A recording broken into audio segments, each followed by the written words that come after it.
Next up, we have a regular here, Mr. Andrew Milne from the Mets. There he is. It's really hard to see up here. It's such a small. Right. Hello. Do you want I would like to stand. Cool. Get that shit tight. Right. So, I would have thought that last time. Oh bloody hell! I'll go with it. I would have thought that last time I would have. Thank you very much. Yes, last time I did the SUDS without anything particularly prepared, and for 10 minutes I just talked about WWF No Mercy.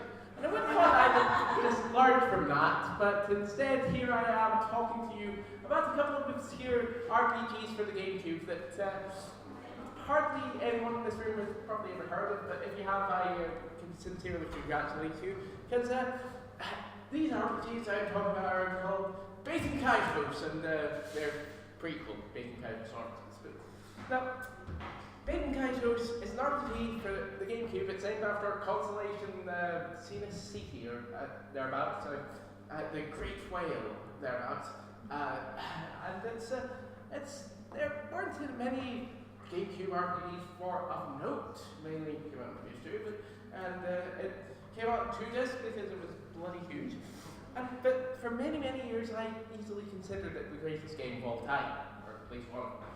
And that, I first heard of it because the trailer for this game was released in a sort of DVD disc that one of those Nintendo magazines, I think it was Cube, probably something like that, released a few years ago. And if you know anything about Bacon Kaitos, it's that, well, it is famous for having some of the worst voice acting of all time. And yeah, because the intro trailer was like, a long, long time ago it was. I've memorized this fucking thing, I've seen it so many times.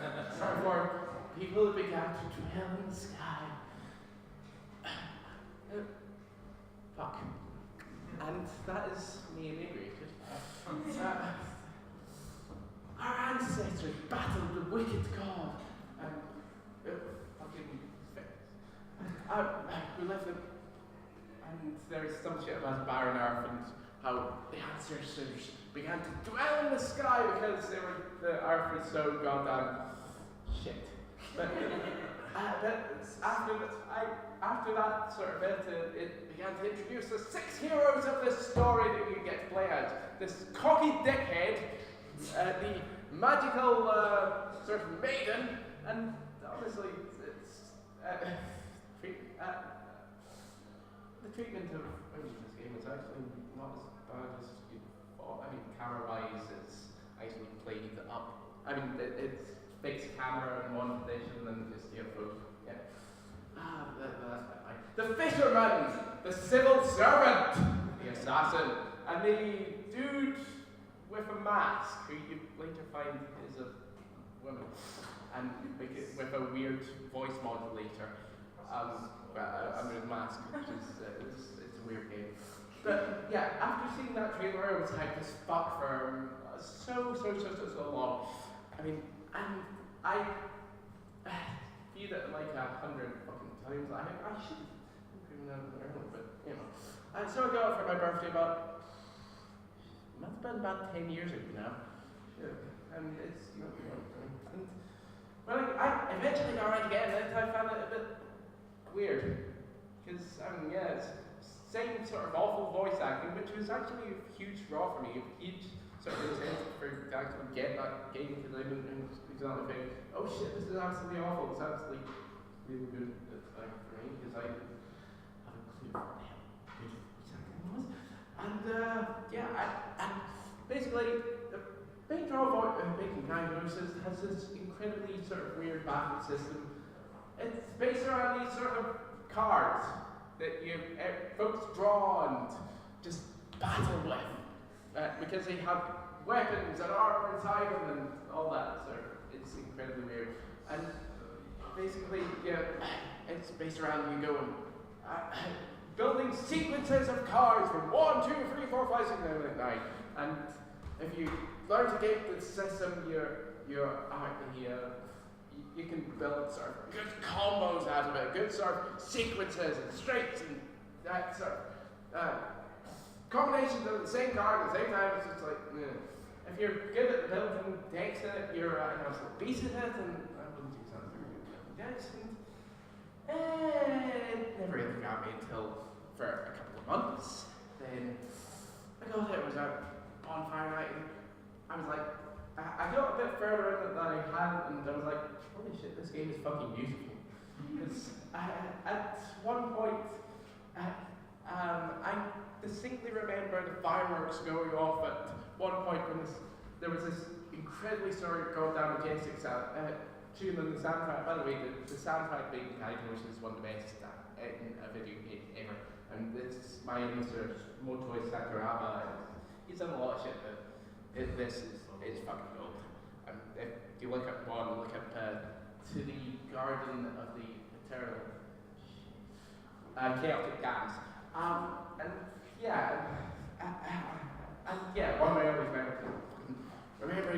getting to this part and one of the fireworks just went off and it's just like, and completely the game eventually. It was just like, in hindsight, there were a lot of fucking terrible choices with the gameplay. There was just one huge dungeon that puts this huge puzzle section, and it was like, Jesus Christ, block puzzles where you have to move the blocks and you get all these wrong choices, and it's like,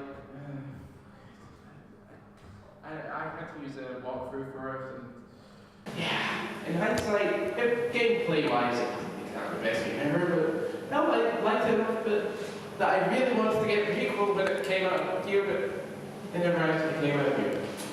It came out in America, but it didn't come out to sell well enough since I was probably the only person actually buying it.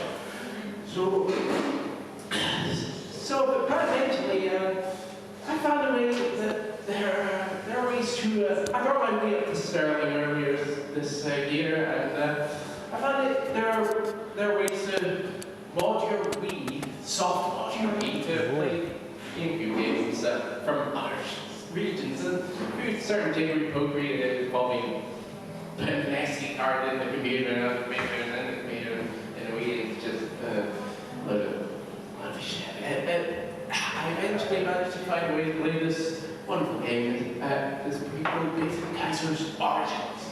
Set 20 years before the original game, and I purchased at the beginning. You have 3 new playable characters: a swordsman, a puppet, robot thing. This is a game about sort of robot things that are secondary to the sort of main sort of characters. And the rich sort of girl, the spoiled girl who really wants to get away with things and shit. But the main difference between that and the original is that there's an entirely new battle system, which is like, the original was rather sedate involved. It was incredibly sort of lenient in letting you get those combos and sort of shit and battle things, and you can eventually get through things with brute force. But here it's a lot more active. It's like, oh shit, you have a deck shared between all 3 of your characters, and oh shit, you have to get combos from zero being your minus 0. We have maybe an attack, strong attack, and combo all of them, and get a fucking sort of new combo with them, and it's really neat. But there's a good line in here. There's this story about this guy who's framed by the evil empire and has to clear his name. And there's also this thing about folks who are you get sucked into another world and forced to live the story of some other folks. But what's I going to say here?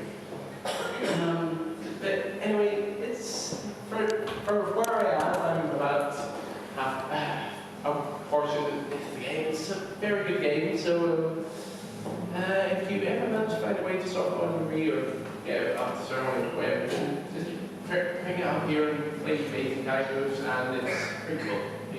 So you games, and that's it, probably not a minute. Thank you. Thanks very much, Andrew. Very much taking a lot of break, but don't go anywhere, because next we'll have some poetry, some singing, and a